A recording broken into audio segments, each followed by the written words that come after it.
Entire Bhabanipur মানে ওই যে চিকিৎসকের বাড়ির কথা আপনি বলছেন, এই বাড়িটা যে জায়গাটায়, সেখানে তার এলাকার এন্টায়ার যতগুলো বাড়ি আছে সবই হচ্ছে ভাইপোর হয়ে গেছে।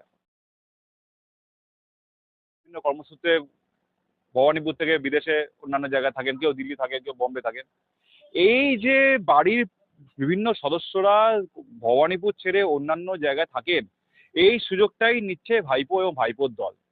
বয়স্ক বাবা মা বা ঠাকুমা ঠাকুরদাকে জোর করে তাদেরকে মানে বন্দুকের নলের ডগায় তাদেরকে দিয়ে লিখিয়ে নেওয়া হচ্ছে বাড়িগুলো।